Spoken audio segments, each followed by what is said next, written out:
कार्यक्रम ऊर्जा बहस।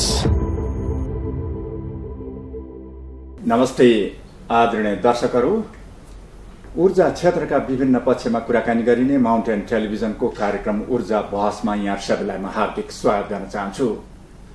दर्शकहरू, देश अहिले निकै असहज परिस्थितिबाट गुज्रिरहेको छ। जनजीवन कष्टकर बनेको छ। तराई मधेसमा 3 महिनाभन्दा अगाडिदेखि जारी बन्द विरोध हडताल र करिब 1.5 महिनादेखिको भारतीय नाकाबन्दीका कारण नेपालको अर्थतन्त्रमा ठूलो क्षति पुगेको छ। अहिले अरू समस्याहरू पनि छन्, तर ऊर्जा क्षेत्रमा देखिएको समस्या चरम ऊर्जा सङ्कटका कारण अर्थतन्त्र नै धराशयी हुने अवस्थामा पुगेको छ। सर्वसाधारणको चुलो बल्न छाडेको छ र जनजीवन निकै कष्टकर बनेको छ।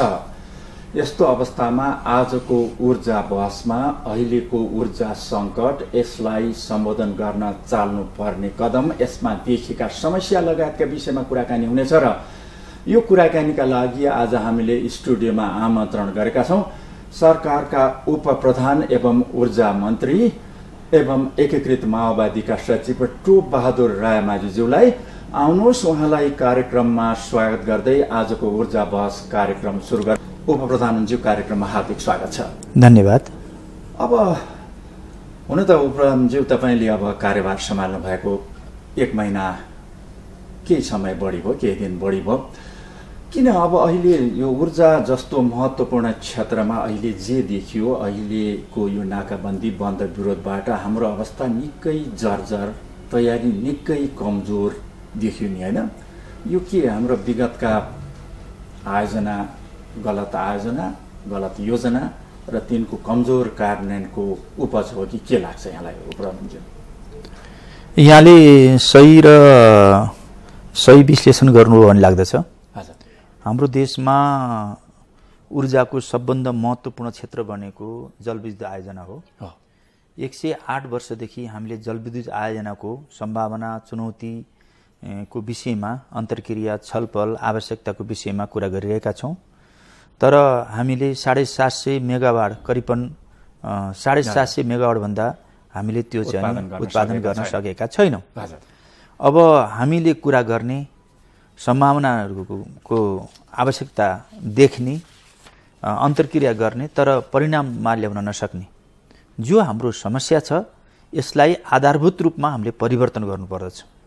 जसरी हामीले अब पहिलो कुरा त यो जलविद्युत आयोजनामा हामीले लाइसेन्सको जो समस्या छ त्यो समस्यालाई हल गर्नुपर्दछ। त्यसको साथसाथै विधि, कानुन, नियम र प्रक्रियाका जति पनि झन्झट छन्, चाहे त्यो मन्त्रालय, ऊर्जा मन्त्रालयभित्रका विभिन्न विभाग बीचको अन्तर्सम्बन्धको कुरा होस्, चाहे सरकारका अन्य मन्त्रालय बीचको अन्तर्सम्बन्धको कुरा होस्, यी विषयको राम्रो समन्वयन पनि जरुरी छ। त्यसको साथसाथै हामीले पिडिए, पिटिए लगायत जो चाहिँ हामीले आयोजनाहरू कार्यान्वयनमा जान्छन् त्यसको प्रभावकारी कार्यान्वयन र परिणाममुखी बनाउने कुरामा पनि समस्याहरू छन्। त्यसको अनुगमनका समस्याहरू पनि छन्। अब त्यो जुन किसिमको एउटा समस्याहरू छन् त्यसबाट राम्रो समीक्षा गर्दै अब त्यसलाई हामीले समाधानको दिशातिर एउटा रोड म्याप बनाएर हामीले तीव्र रूपमा अगाडि बढाउनुपर्छ। एउटा हामीले जलविद्युत आयोजनाबाट सञ्चालन भइरहेका र सञ्चालन भएर अब सम्पन्न हुने स्थितिमा पुगेकाहरूलाई हामीले बिना अवरोध, बिना समस्या समाधानका उपायहरू खोज्नुपर्दछ। त्यसको साथसाथै यो जलविद्युत आयोजनामा विदेशी र स्वदेशी लगानीकर्ताहरूलाई सहज रूपमा लगानी गरिसकेपछि त्यहाँ मुनाफा पाइन्छ। त्यहाँ विभिन्न प्रकारका प्रशासनिक र अन्य प्रकारका झन्झट हुँदैनन् र लगानीको ग्यारेन्टी हुन्छ र लगानी मैत्री वातावरण छ भन्ने खालको विश्वास दिलाउन सक्यौँ भने र त्यो अनुसारको क्रियाकलाप गर्न सक्यौँ भने हामीले यो क्षेत्रमा ठुलो परिवर्तन ल्याउन सक्छौँ। एउटा। दोस्रो कुरा, यो जलविद्युत आयोजनाको साथसाथै यसमा यो त लङ टर्म आयोजनाहरू हुन्। अलि लामो समयपछि मात्रै परिणाम दिने आयोजना हुन्, केही टाइम लाग्छ, दीर्घकालीन आयोजना हुन्। र अर्को कुरा वैकल्पिक ऊर्जाहरू, चाहे त्यो सोलर पावरको कुरा होस्, चाहे थर्मल पावरको कुरा होस्, चाहे त्यो विन्ड पावरको कुरा होस्। त्यसको साथसाथै अहिले नयाँ आएका यो हाइब्रिड भन्छ, अनि म्याग्नेटिक भन्छ, अनेक किसिमका पावर आइरहेछन्, गोबरियास पावर, अनेक किसिमका पावरहरू छन्। ती पावरहरूलाई पनि हामीले अन्तर्राष्ट्रिय लेभलमा प्राविधिक दृष्टिकोणले एउटा छिटो छरितो र सुलभ रूपमा आउन सक्ने जति पनि सम्भावनाहरू छन् त्यसको गम्भीर रूपमा हामीले गिरा पारेर सुरु गरिसकेका छौँ र सम्माननीय प्रधानमन्त्रीजीले 1 वर्षभित्रमा लोडसेडिङ मुक्त गर्ने भन्ने कुराहरू एकातिर छ भने अर्कोतिर देशमा यो नाकाबन्दीले देशमा यो पेट्रोलियम पदार्थ र ग्यासको क्षेत्रमा तबाह मचाएको छ। धेरै ठुलो नेपाली जनताहरूले सङ्कट बेहोरिरहेका छन्।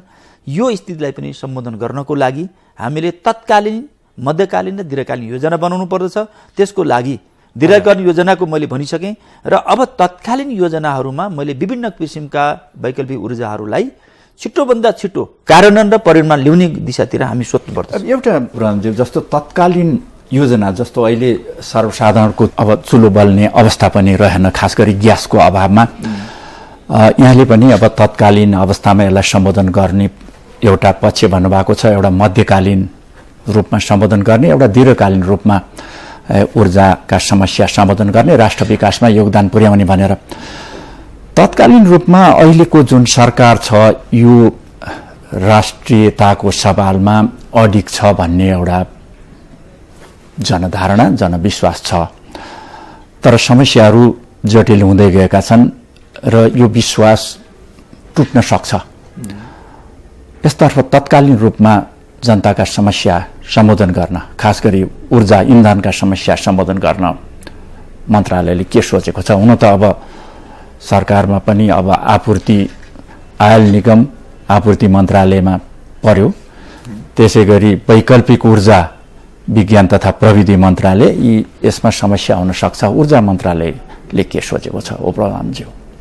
पहिलो कुरा यो सरकार मात्रै होइन, नेपाली राष्ट्र र जनता अहिले राष्ट्रियता र राष्ट्रिय एकता र राष्ट्रिय जागरणबाट ओतप्रोत भइरहेका छन् र यो नाकाबन्दी यो पहिलो पटक होइन, पटक पटकका नाकाबन्दीहरू भए। तर अहिलेको नाकाबन्दी र पहिलेका नाकाबन्दीमा आधारभूत रूपमा फरक छ। अहिलेको नाकाबन्दीमा नेपाली जनता बच्चादेखि पाकासम्मको लागि, जवानसम्मको लागि एउटा चाहिँ के छ भने हामी अब वैकल्पिक उपायहरू खोज्नुपर्छ, राष्ट्रलाई आफै पनि आत्मनिर्भर बनाउनुपर्छ। अब विदेशी त भर पर्नुहुन्न, यस्ता नाकाबन्दीबाट हामी तर्सित हुनुहुन्न भनेर जो बच्चादेखि पाकासम्मको एउटा राष्ट्रिय एकता र राष्ट्रिय जागरण र राष्ट्रिय भावना जागेको छ, यसको प्रतिनिधित्व सरकारले गरे हो। सरकारको मात्रै राष्ट्रिय भावना होइन, नेपाल राष्ट्र नै यसमा एक ढिक्का छ। यो हामीले खुसी र गर्वको अनुभूति गर्नुपर्छ। जो राष्ट्रिय भावना र एकता भएको छ यसमा हामीले आभार अथवा चाहिँ धन्यवाद ज्ञापन गर्नुपर्दछ। जहाँसम्म यसलाई सदुपयोग गर्दै, यो एकतालाई सदुपयोग गर्दै, अब अहिले सङ्कट आयो, त्यसपछि सङ्कट आउने बेलासम्म सम्झिने, त्यसपछि बिर्सिने हाम्रो चलन छ। यसबाट हामीले अब मुक्त हुनु पर्दछ।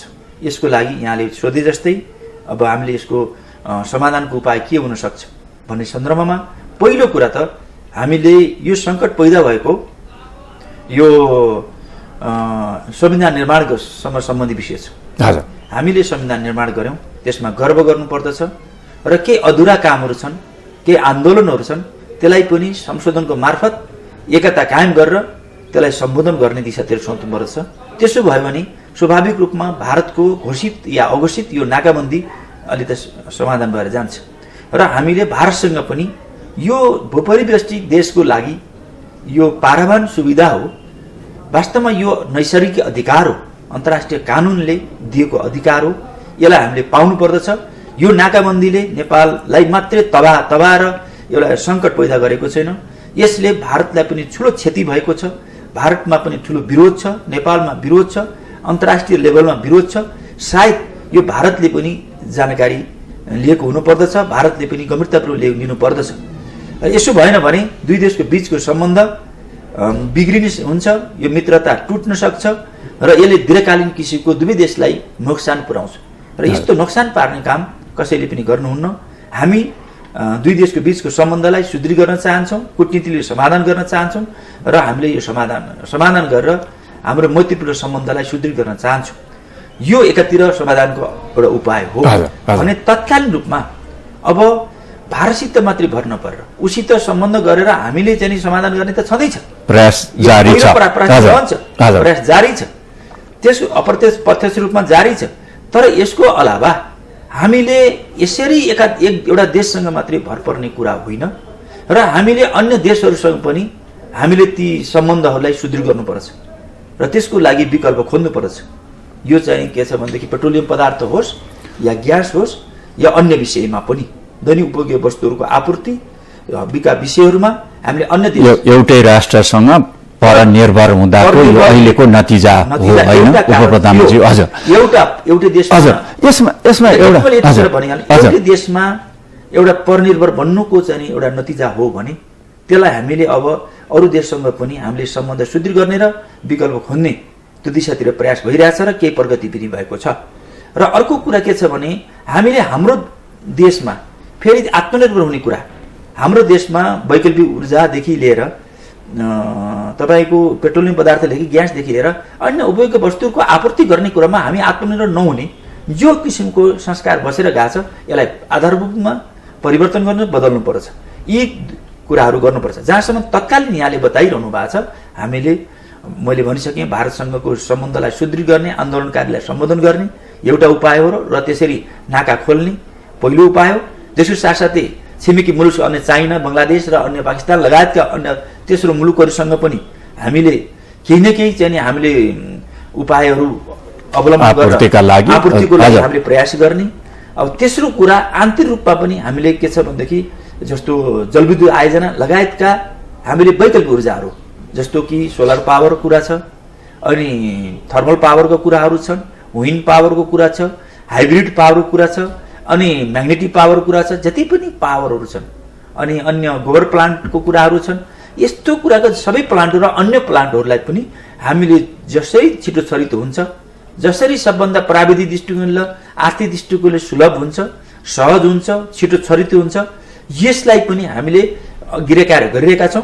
अब तीव्र रूपमा हामीले यसलाई चाहिँ कार्यान्वयनको दिशातिर अगाडि बढिसकेपछि सायद केही न केही पेट्रोलियम पदार्थ र ग्यासमा त्यसले केही न केही राहत सहयोग पुर्याउँछ भन्ने लाग्दछ। र यही कामहरूको लागि सरकार र मन्त्रालय अब एकदम तीव्र गतिमा अगाडि बढिरहेको छ। हजुर, एउटा उपप्रधानमन्त्री जो जनता अब धेरै अहिले मर्कामा हुनुहुन्छ, उहाँहरू एक किसिमको अन्यल छ होइन उपप्रधानमन्त्री? अब अहिले सरकारले के गर्दैछ र सर्वसाधारणबाट के अपेक्षा गरिएको हो अहिलेको यो कठिन अवस्थामा, र के हुन्छ? अब ग्यास कतिमा पाइन्छ अथवा पाइँदैन, 1 महिना नपाइन सक्छ अथवा 2 महिना नपाइन सक्छ, पेट्रोलको अवस्था के हुने अथवा अन्य ऊर्जाको अवस्था के हुने भनेर एउटा सरकारबाट प्रष्ट भनाइ नआएका कारण, एउटा हुनसक्छ एउटा व्हाइट पेपर श्वेत पत्र जारी नभएका कारणले पनि एउटा अन्यल आशंकाहरू बढेका देखिन्छन्। यसतर्फ के सोचाइ छ उपप्रधानजी? अब जनताबाट अपेक्षाको सन्दर्भमा भन्दा जनताबाट जति अपेक्षा थियो त्यो भन्दा त बढी नै जनताको तर्फबाट सहयोग मिलेको छ। त्यो जनताबाट यसभन्दा बढी अपेक्षा गर्नुको कुनै औचित्य? अब जनताका अप्ठ्यारालाई सम्बोधन गर्नु पर्यो। जनताले त जति साथ दिने त दिइरहेछ। हजुर, योभन्दा बढी साथ के हुन सक्छ? योभन्दा चाहिँ एकता के हुन सक्छ? यो दुःखको घडीमा, यो सङ्कटको घडीमा एकातिर भूकम्पले तबाएर धनजनको क्षति गरेर त्यसलाई चाहिँ के छ भनेदेखि निर्माण, पुनर्निर्माण र नयाँ निर्माण गरेर सम्बोधन गर्नुपर्ने, जनतालाई राहत दिनुपर्ने होइन स्थितिमा अहिले फेरि त्यो आलो घाउ रहँदै त्यो हामीले सम्बोधन गर्ने प्रक्रियामा अगाडि बढ्दै यो भारतको अघोषित नाकाबन्दीले त्यसलाई चाहिँ त्यो आलो घाउमा नुनचुक छर्किने काम भएको छ। र यस जनतालाई चाहिँ धेरै ठुलो, अझ ठुलो चाहिँ पीडा र सङ्कट र खतरामा हामीले पैदा भइरहेको छ, बाध्यता पारिएको छ। यो असाध्यै यसमा अब जनतालाई यसभन्दा बढी अपेक्षा गर्नु जरुरी छैन। अब सरकारले मैले भनिसकेँ कि यी उपायहरू हुन्। त्यसमा अब हामीले अब यसमा अब बाहिरको चाहिँ सहयोग र आपूर्ति कति हुनछ त्यसको रेकर्ड र अब हाम्रो देशभित्रको सम्भावनाहरू र अन्य वैकल्पिक सम्भावनाहरू के छन् त्यो सबै रेकर्ड राखेर जति जति जनजीवन अस्तव्यस्त बनिदिएको छ यसलाई कसरी अब सेटिङ गर्ने भन्ने विषयमा यसको सबै रिपोर्टहरू अब सङ्कलन गरेर जनतालाई हामीले एउटा चाहिँ भन्नु पर्यो, आश्वस्त बनाउनु पर्यो हैन? हामी यतिसम्म गर्न सक्छौँ, यतिसम्म गाह्रो छ, यसको लागि जनताको अब धैर्यता र सहयोग यतिसम्म छ, हामी पनि यसको लागि यति गर्न सक्छौँ भन्ने प्रकारको एउटा मोटामोटी खाका हामीले दिन जरुरी छ भन्ने लाग्दछ। मोटामोटी त आइरहेको छ, तर जनताले अब यसको अनिश्चितता छ नि, अनिश्चितताको अन्त्य गर्ने स्थिति के हो त्यसको अब त्यो भन्ने बेला आयो भन्ने लाग्दछ र त्यसलाई सरकारले तयारी गर्नुपर्छ। एउटा प्रष्ट यहाँले भने जस्तो सोचपर्त होला, अलिक अर्को के होला, तर प्रष्ट जानकारी हुनु पर्दैन।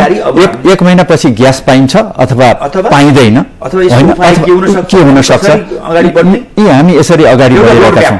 एउटा रोड म्याप त जनतालाई दिन आवश्यक रह्यो। यतिकै अन्यलमा राखेर अनिश्चिततामा राखेर हुँदैन। अब सम्भावना के छ, इन्डियासित पनि हामीले फाइल कुराउनुपर्छ, फाइल कुराउनुपर्छ। अब यसरी चाहिँ अल्झिएर आज होला भोलि होला, आज समाधान भोलि होला भन्ने किसिमले हुँदैन। आन्दोलनकालीन फाइल कुराउनुपर्छ। हामीले देशमा अब सङ्कटकाल घोषणा गरेर भए पनि इन्डियासित फाइल कुराएर पनि आन्दोलनकालीन फाइल कुरा गरेर अन्तर्राष्ट्रिय मञ्चमा कुरा पुर्याउन पर्ने भए त्यहाँसम्म पुर्याएर पनि यो सङ्कट पर्यो, यो अप्ठ्यारो पर्यो, नेपाली जनताको यो पीडा लामो समय धैर्य गर्न सक्दैनन्। यसले पैदा हुने स्थिति भन्दा अगाडि हामीले यो गर्न र यसमा सबैको समर्थन चाहिँ हामी यो गर्न चाहन्छौँ। राष्ट्रिय रूपमा सङ्कटकाल गरेर हामी के गर्नुपर्छ, सेना परिचालन गरेर गर्नुपर्ने हो कि के गर्नुपर्ने हो, यी सबै चिजहरूलाई अब हामीले अन्तिम उपायको दिशा। यो अन्योलको अवस्था जनतालाई अन्योल अप्ठ्यारोमा राख्न धेरै उचित छैन हैन? गलत हुन्छ, यो चाहिँ नि हर दृष्टिकोणले गलत हुन्छ। हामी यहाँ एकैछिन रोक्यौँ ओबरामज्यू, केही बेरको विश्रामपछि पनि हाम्रो कुराकानीको क्रम जारी रहनेछ। आदरणीय दर्शकहरू, कार्यक्रम ऊर्जा बहसमा आज हामी कुराकानी गर्दैछौँ सरकारका उपप्रधान एवं ऊर्जा मन्त्री टोप बहादुर रायमाझीज्यूसँग, खास गरी अहिलेको ऊर्जा संकट, जनताले भोगिरहेको कष्टकर जीवन र यसलाई सम्बोधन गर्न चाल्नुपर्ने कदम लगायतका विषयमा। केही बेरको विश्रामपछि पनि हाम्रो कुराकानीको क्रम जारी रहनेछ।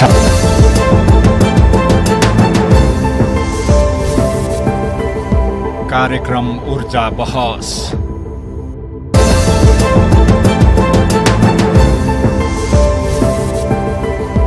कार्यक्रम ऊर्जा बहस। फेरि पनि स्वागत छ आदरणीय दर्शकहरू। कार्यक्रम ऊर्जा बहसमा आज हामी कुराकानी गर्दैछौँ सरकारका उपप्रधान एवं ऊर्जा मन्त्री टोप बहादुर रायमाझीसँग। फेरि पनि स्वागत छ उपप्रधानज्यू। धन्यवाद। जस्तो अब अहिले यो समस्या समाधानका लागि सरकारी निकायहरू बीच, जस्तो ऊर्जा मन्त्रालय उपप्रधानज्यूले हेर्नुहुन्छ, त्यस्तै नेपाल आयल निगम जसले पेट्रोलियम पदार्थको आपूर्तिको एकाधिकार पाएको छ आपूर्ति मन्त्रालय अन्तर्गत, त्यसै गरी वैकल्पिक ऊर्जाको पनि केही चर्चा गर्नुभयो, त्यो विज्ञान तथा प्रविधि मन्त्रालय अन्तर्गत रहेका छन्। यी विभिन्न निकायहरू बीच समन्वयको अभावले पनि विगतमा ऊर्जा सङ्कटलाई बढावा दिन मद्दत पुगेको, अवरोधहरू आएको भन्ने भनाइहरू छन्। अहिलेको यो सङ्कटकालको अवस्थामा, एउटा अप्ठ्यारो अवस्थामा, कठिन अवस्थामा कसरी यो समन्वय गरेर अगाडि बढ्ने सोच राख्नु भएको छ उपरामज्यू? अब यो प्रशासनिक झन्झट र समन्वयको समस्याहरू छन् निश्चित रूपमा। अब यसलाई हामीले अब अन्तर मन्त्रालय एउटा चाहिँ समन्वय बोर्ड या समिति या कुनै संस्था बनाएर हुन्छ कि या अन्य कुनै उपायबाट हुन्छ? यहाँले भने जस्तै ऊर्जा मन्त्रालय, त्यसको साथसाथै अब ऊर्जासँग सम्बन्धी फेरि के छ भनेदेखि यो जलविद्युत आयोजनामा वन मन्त्रालयको पनि जरुरी हुन्छ, वातावरण मन्त्रालय, हजुर, त्यसपछि आर्थिकको लागि अर्थ मन्त्रालय हुन्छ। यो अन्तर मन्त्रालय जस्तो वैकल्पिक ऊर्जाको लागि यो विज्ञान तथा वैकल्पिक ऊर्जा प्रवर्धन केन्द्र छ, हजुर, आपूर्ति मन्त्रालय, यिनी जे सबै चिजहरूलाई एउटा चाहिँ समन्वयको लागि एउटा अनुकूल र उचित व्यवस्थापन र संरचनाको जरुरी छ। त्यसको लागि पनि हामीले गृह कार्य सुरु गरिसकेका छौँ र यसलाई गृह कार्य गरेर एउटा संयुक्त र प्रभावकारी रूपले एकताबद्ध भएर समन्वयकारी भूमिका खेलेर र हामीले अब काममा हाम्रो सम्पादन गर्ने र छिटो परिणाममुखी बनाउने कुरामा अब हामीले अगाडि बढाउँछौँ। अब जनताले अलिकति बुझ्ने तवरले उपरामज्यू, अहिले जे सङ्कट सर्वसाधारणले भोगिराखेका छन्, खास गरी इन्धन अभाव, ऊर्जा अभावमा, यो कहिले अलि सहज हुने अवस्था आउला? अब यही स्थिति रह्यो भने त केही समय हामीले सङ्कट बिहोर्नु पर्ने हुन्छ। तत्कालै तुरुन्त वैकल्पिक उपायहरूका सम्भावनाहरू कम छन्। अब त्यसलाई हामीले न्यूनीकरण गर्दै जाने कुरामा हामीले पुरापुर त्यसको लागि प्रयत्न रहन्छ। अलिकता ऊर्जा क्षेत्रमा हामीले विकास गर्ने समय इन्धनको कुरालाई आपूर्ति गर्न हामीले सहज हुन्छ। इन्धन कम आपूर्ति भए पनि हुन्छ। हजुर, विद्युतीय सवारीहरू खाना पकाउनको लागि ग्यास छ भनेदेखि हामीले चाहिँ यता इलेक्ट्रिसिटीबाट पकाउन सक्छौँ। त्यसकारणले ऊर्जा क्षेत्रमा राम्रो अलिकता विकास गर्न सकियो र परिणाम निकाल्न सकियो, सम्बोधन गर्न सकियो भने इन्धनको क्षेत्रमा हामीले अलिकता कम भए पनि त्यसलाई आपूर्ति अथवा व्यवस्थापन गर्न सक्छौँ। र पेट्रोलियम पदार्थ अथवा ग्यास लगायतका इन्धनको क्षेत्रमा हामीले आपूर्ति गर्न सक्यौँ भने ऊर्जाको क्षेत्रमा लाई सहयोग हुन्छ। त्यस कारणले मैले जानकारी गराउन खोजेको कुरा के छ भने मैले समग्र कुरा त गरेँ। अब ठोस रूपमा आउँदा हाम्रो जस्तो कि जलविद्युत आयोजनाबाट 3-4 महिनाभित्रमा हामीले एकदम तीव्र रूपमा कामहरूलाई सम्पादन गरेर अगाडि बढायौँ भने 200 करिब मेगावाटको जलविद्युत आयोजनाबाट कामहरू सम्पन्न हुँदैछ। 19वटा जति आयोजनाहरू करिब 70-75% निर्माण पूरा भएको अवस्था छ, सकेको छ। र 4-5 महिनाको अवधिमा 3-4 महिना भनौँ, 3-4 महिनाको अवधिभित्रमा ती कामहरू सम्पन्न भयो भने 200-250 मेगावाट जलविद्युत आयोजनामा सम्पन्न हुन्छन् र 750बाट झन्डै 900 हजारको पुग्छ। अनि पछि हामीले अर्को 3-4 महिनाभित्रमा हामीले यो वैकल्पिक ऊर्जा होइन, सोलरदेखि लिएर मैले અહીં धेरै पावरको कुरा गरेँ, ऊर्जाको कुरा गरेँ, तिनीहरूलाई सम्पादन गरियो भने 200-250 मेगावाट 4-5 महिनामा 3-4 महिनामा हामीले सम्भव छ उत्पादन गर्न सम्भव छ। अर्को मैले अर्को कुरा के गर्न खोजेँ भने र भारतको स्थितिमा सम्बन्धलाई यदि सुदृढ गर्न सकियो भने सायद connect Muzaffarpur Dhalkebar transmission line छ, त्यसलाई हामीले सम्पन्न गर्न छिटो सकिन्छ। केही चाहिँ ग्रामीण र घरायसी र कयौँ समूहहरूबाट अवरोध छ, त्यसलाई सम्पन्न गरियो भने करिब भारतसितको 450-500 मेगावाट बिजुली हामीले आपूर्ति गर्न सक्छौँ। र यसरी के छ भनेदेखि 700-750 छ भने 800-900 मेगावाट त हाम्रो चाहिँ हुन सक्छ। त्यसो भयो भने त तत्कालीनको आवश्यकता पुरा हुन सक्छ। यताबाट धेरै कभर हुन्छ इन्धनको क्षेत्रमा। सबभन्दा ठुलो कुरा के छ भनेदेखि हामीले इन्डियासितको अहिले तत्कालीन रूपमा समस्या समाधान गर्नलाई नि पहिलो प्राथमिकता मैले भनिसके दिनुपर्दछ र हामीले त्यसलाई चाहिँ सहज बनाउनु पर्छ। अब अहिले उपरामज्यू, अहिलेको सरकार एउटा यस्तो अवस्थामा गठन भयो, धेरै अप्ठ्यारो अवस्थामा, र जस्तो हनीमुनको पिरियड, मधुमासको अवस्था यो सरकारलाई थिएन र छैन पनि। अब यहाँहरूको मन्त्रालयले अहिले एक हिसाबले 15, 16, 17 घण्टा काम गर्नुपर्ने आवश्यकता छ नि, होइन? तयारी गर्न, किनभने समस्या यति छन् कि तिनलाई सम्बोधन गर्न, जनताका कठिनाइहरूलाई सम्बोधन गर्न र साथै अब दीर्घकालीन रूपमा पनि केही कामहरू सुरु गर्न काम गरिराख्नु भएको छ। बिल्कुल, मैले आज पनि चाहिँ 2-3टा विशेषज्ञहरू, 2-4 विशेषज्ञसँग छलफल गरेर आएँ यही ऊर्जा सम्बन्धी विषयमा। त्यसमा पनि मुख्य गरिन वैकल्पिक ऊर्जा सम्बन्धी विषयमा के सम्भावना हुन सक्छन्। अन्तर्राष्ट्रिय रूपमा सबभन्दा अहिलेको सबभन्दा राम्रो भनौँ न टेक्नोलोजीबाट विकास भएको, वैज्ञानिक रूपमा विकास भएको त्यो ऊर्जा के हुन सक्छ भनेर त्यसको खोजनीति गरेर त्यसलाई छिटोभन्दा छिटो चाहिँ कार्यान्वयन ल्याउनको लागि हामीले सबैतिरका यो वैकल्पिक ऊर्जाहरूको विषयमा हामीले अनुसन्धान गरिरहेका छौँ र त्यो छिटोभन्दा छिटो देशमा भित्राउने र कार्यान्वयन गर्ने, छिटो कार्यान्वयन गरेर जनतालाई राहत दिने कुरामा हामी अगाडि बढिरहेका छौँ।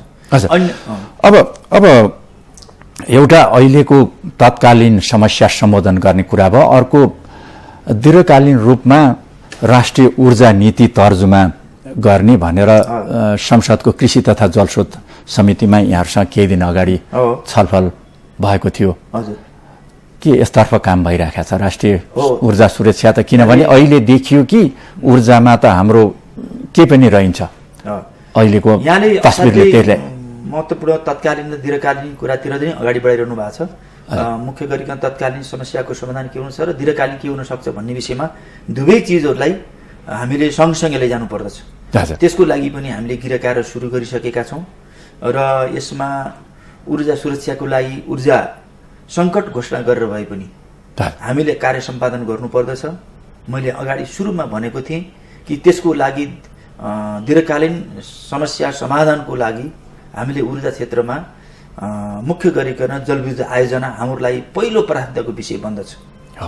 त्यसको लागि हामीले यहाँ राष्ट्रिय अन्तर्राष्ट्रिय रूपमा नेपालले 100 मेगावाटभन्दा ठुला आयोजनाहरूको सञ्चालन गर्न सक्दिन, त्यसको लगानी गर्न सक्दिन भन्ने एउटा चर्चा चलिरहेको सन्दर्भमा हामीले विभिन्न किसिमको क्षेत्रबाट गृह कार्य गरेर विशेषज्ञ बुद्धिजीवी व्यापारी र विभिन्न क्षेत्रबाट यसलाई गृह कार्य गरेर अहिले सुझाव के आइरहेछ भनेदेखि हामीले अब रन अफ द रिभर पनि भए त्यसमा मुख्य गरिकन जलाशययुक्त ड्याम प्रोजेक्टहरूलाई पनि नेपाल सरकारको लगानीमा हामीले गर्न सक्छौँ भन्ने कुरा धेरै महत्त्वपूर्ण र सुझाव आएका छन् र त्यसको लागि गम्भीर गरेर कार्य भएको छ।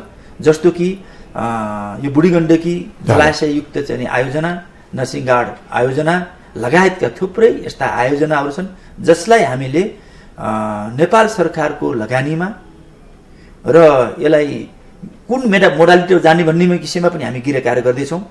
मोडालिटीको विषयमा पनि गृह कार्य गर्दैछौँ र हामीले नेपाल सरकारले यो बुढी गण्डकी जस्ता जलाशययुक्त योजनाहरूलाई जो 1200 मेगावाट जलविद्युत आयोजना त्यहाँबाट चाहिँ पैदा हुन्छ, उत्पादन हुन्छ, त्यो फेरि के छ भने मल्टिपर्पोज एउटा चाहिँ भन्नु बहुउद्देश्यीय आयोजना हो। त्यसमा चाहिँ ठुलो पर्यटकीय दृष्टिकोण पनि धेरै महत्त्वपूर्ण हुन्छ। त्यो आयोजनालाई नेपाल सरकारले सञ्चालन गर्नको लागि त्यसको लागि गम्भीर रूपमा पनि गृह कार्य हामी अगाडि बढाएका छौँ। त्यसै गरी नरसिंहगाड र लगायतका थुप्रै चाहिँ आयोजनाहरूलाई पनि हामीले सँगसँगै अगाडि बढाउनुपर्छ र त्यसलाई हामीले नेपाल सरकारले आफ्नो लगानीमा नेतृत्व गर्नुपर्छ भन्ने खालको चाहिँ माहौल मात्रै होइन, त्यसको गृह कार्य र त्यसको सम्पादन गरिरहेका छौँ।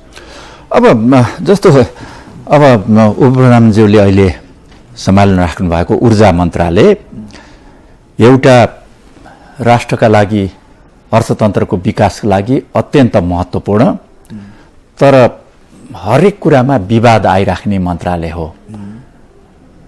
एउटा आयोजना अगाडि राख्यो कि त्यसमा एउटा विवाद आइहाल्छ, चाहे आँधी खोला भनौँ अथवा तनहुँ जलविद्युत आयोजना भनौँ अथवा सोलु कोरिडोरको ट्रान्समिसन लाइन होइन गोपालज्यू, यो यसमा विभिन्न खालका चलखेल, टक्राउहरू, राजनीतिक स्वार्थहरू प्रत्यक्ष देखिन्छ। यसलाई कसरी सम्बोधन गर्ने विचार राख्नु भएको छ? किनभने यी चिजहरूले नै खास गरी जलविद्युत विकासमा अवरोध खडा गरिराखेका छन् होइन उपाध्यक्ष, कसरी हेरिराख्नु भएको छ यहाँले? निश्चित रूपमा विवाद आउने कुरा र अवरोध रोकिएका छन्। हजुर, विवाद अवरोध अप्ठ्यारो जो आइरहन्छ हजुर देखिरहेको छ। यो ज्यादै चुनौतीपूर्ण र ज्यादै विवादित मन्त्रालयको बदलिरहेको परिणत भएको छ।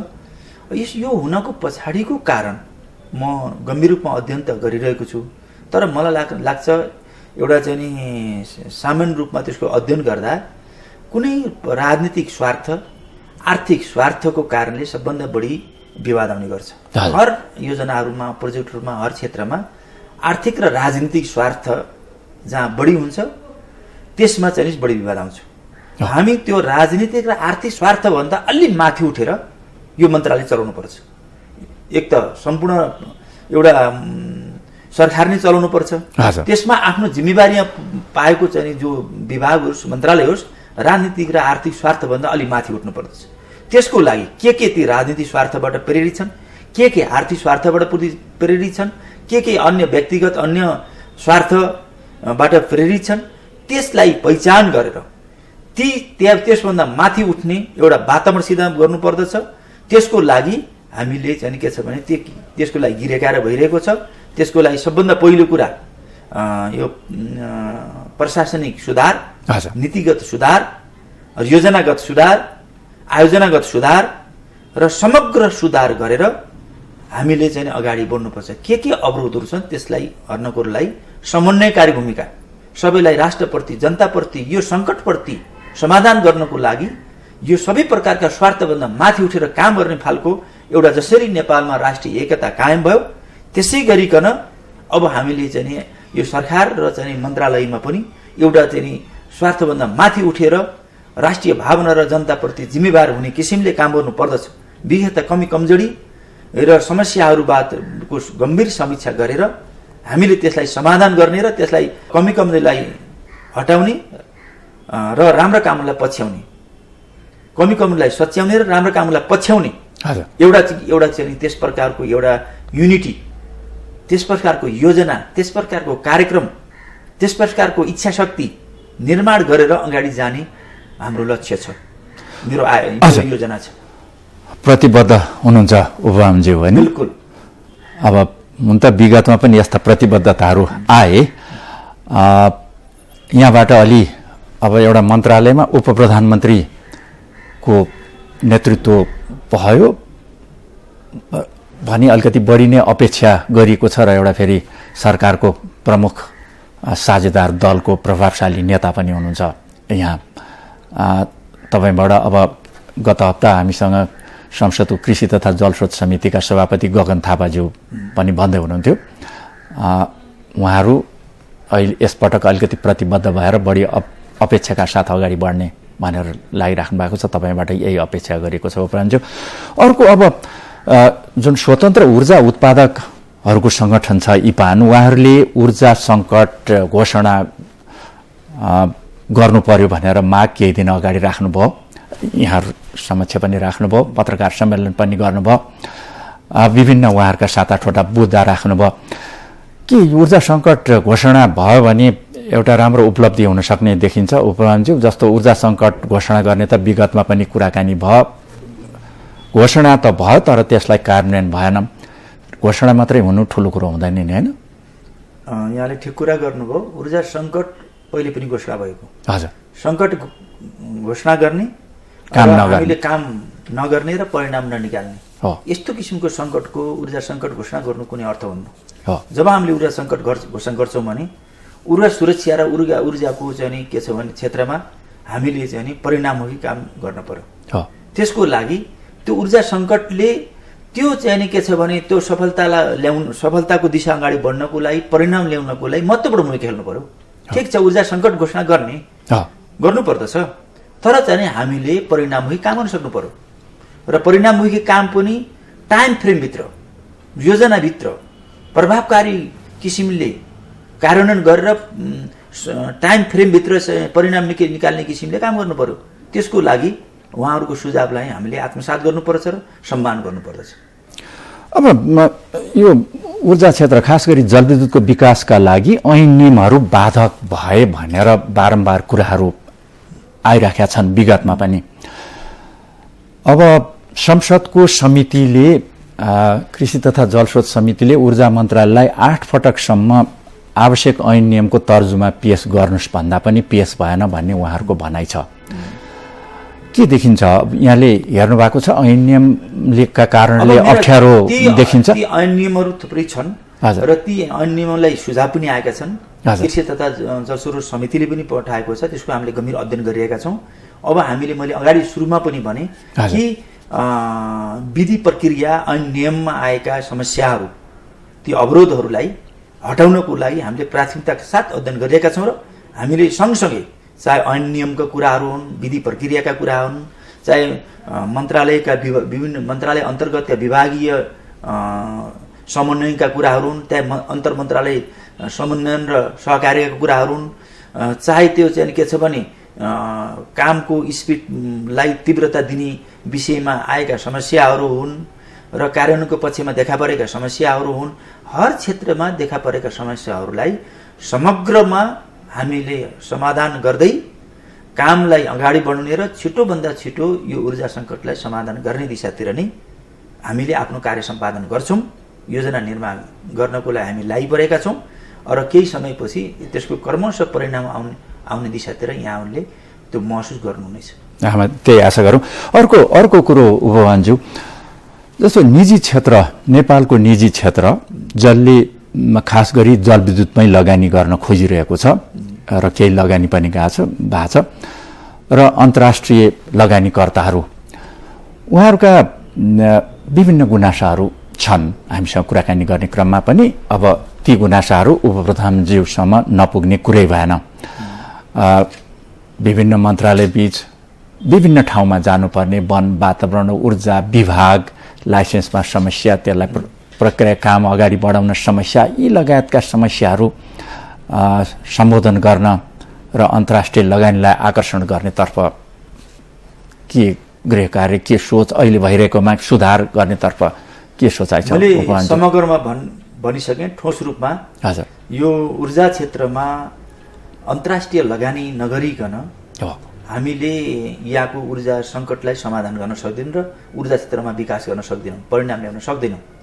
यसको लागि अन्तर्राष्ट्रिय र देशी र विदेशी लगानीकर्ताहरूलाई लगानी मैत्री वातावरण बनाउने कुरा पहिलो हाम्रो जिम्मेवारी हो र त्यसको लागि हामीले जहाँ मैले भनिसकेँ, अगाडि पनि भनिसकेँ, जहाँ समस्याहरू छन्, नीतिगत रूपमा कानुनी समस्याहरू, अन्तर मन्त्रालय समस्याहरू र इनर मन्त्रालयका समस्याहरू, आन्तरिक मन्त्रालयका समस्याहरू र कार्यान्वयनमा देखा पर्ने समस्याहरू, विभिन्न किसिमको विभागमा देखा पर्ने समस्याहरू छन्।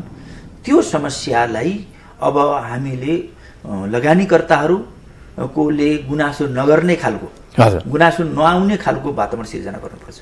त्यसपछि मैले भनिसकेको छु, लगानीकर्ताहरूले भनेको छु, व्यवसायले पनि भनेको छु, विशेषज्ञलाई भनेको छु, मन्त्रालयमा पनि मैले यो कुरा राखिसकेको छु कि अब यता सरकारको तर्फबाट, मन्त्रालयको तर्फबाट, ऊर्जा मन्त्रालयका विभिन्न निकायहरूको, विभागहरूको तर्फबाट लगानीकर्ताहरूलाई गुनासो आउने कामहरू हुनु हुँदैन र ढिलासुस्ती हुने कामहरू गर्न, छिटो छरितो काम गर्नुपर्छ र उहाँहरूले यहाँ समस्या पर्यो, सङ्कट पर्यो, यो अप्ठ्यारो पर्यो, यसमा हामीले धाइरहन पर्यो र हाम्रो कामहरू छिटो छरितो भएनन् भन्ने खालको गुनासो आउने वातावरण हुन हुँदैन भन्ने खालको ओरिएन्टेसन र हामीले चाहिँ व्यवस्थापन को लागि अगाडि तयारी गरिरहेका छौँ।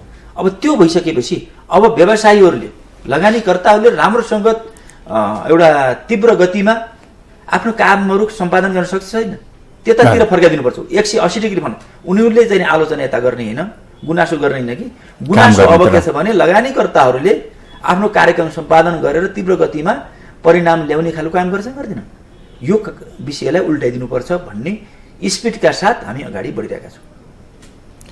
अब यो चीनसँग, जस्तो भारतसँग गत वर्ष पावर ट्रेड एग्रिमेन्ट पिटिए भयो, त्यस्तै चीनले पनि नेपालसँग पिटिए गर्ने चासो, इच्छा व्यक्त गरेको छ भन्ने भनाइ छ। त्यस्तै हो मन्त्रालय यसतर्फ? हामीले भारतसँग गऱ्यौँ भने मैले अगाडि पनि भने हामीले विकल्प खोल्नुपर्छ र चाइना र अन्य मुलुकसँग पनि हामीले पावर ट्रेड एग्रिमेन्ट हामीले गर्न कुरामा तयारी गर्नुपर्दछ। मैले भनिसकेँ, हामी एकै देशसँग मात्रै भर पर्ने कुरा गलत हुन्छ, त्यसले बारम्बार हामीले धोका खाने र सङ्कट हामीले बेहोर्नु पर्ने हुन्छ। र मैले अर्को पनि भने कि हामी विदेशीसँग फेरि एक देशसित गर्ने अर्को देशसित नगर्ने भन्ने पनि विकल्प भन्ने फेरि अरू देशसित मात्रै भर पर्ने कुरा पनि होइन।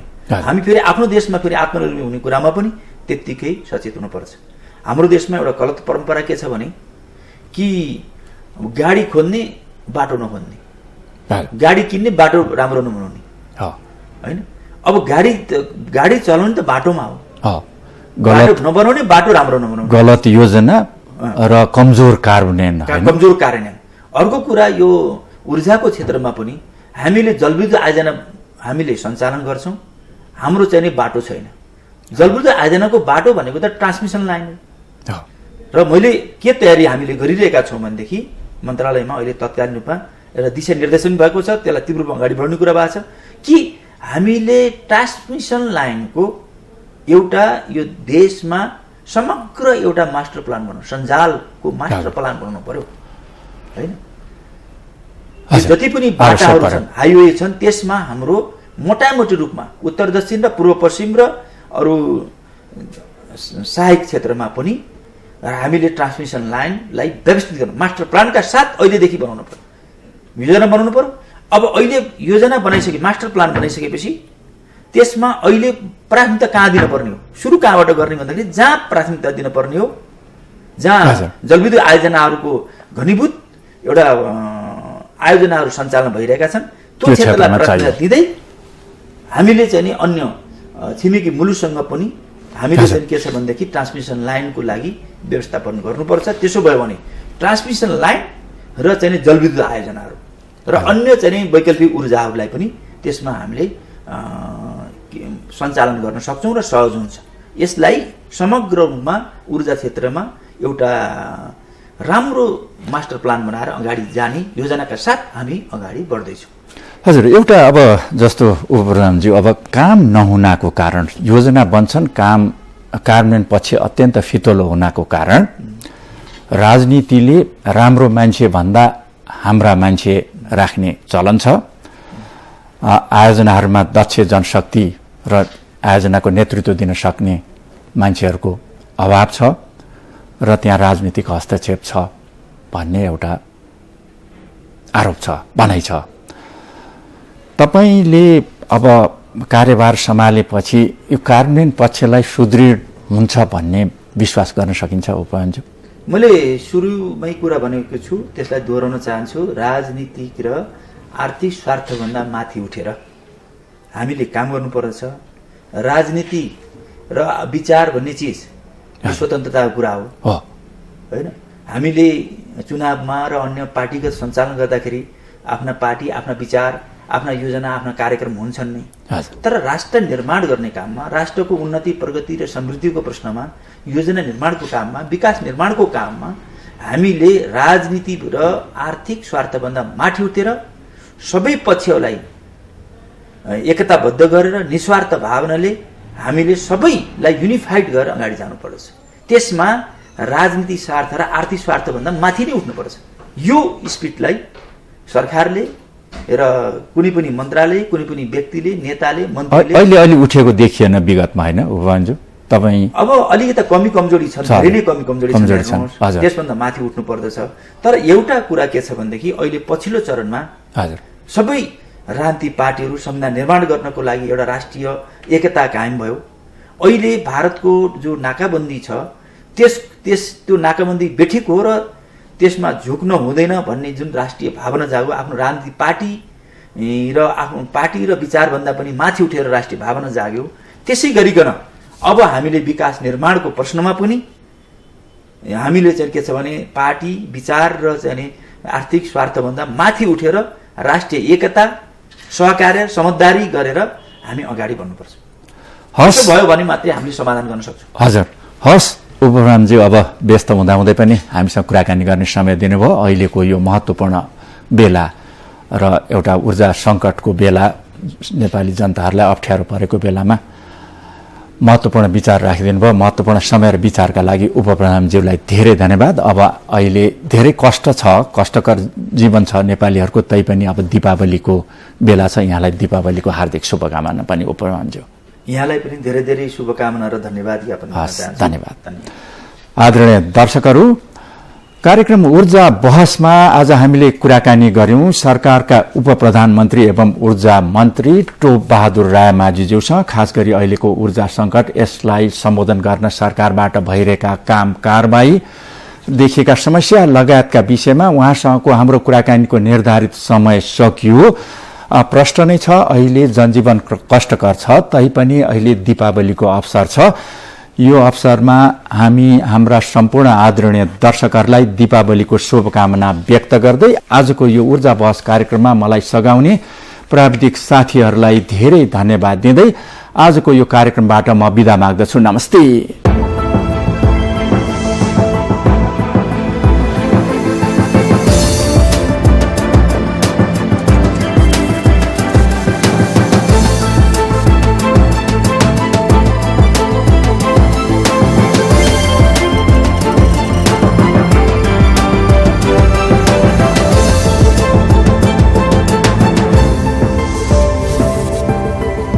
कार्यक्रम ऊर्जा बहस।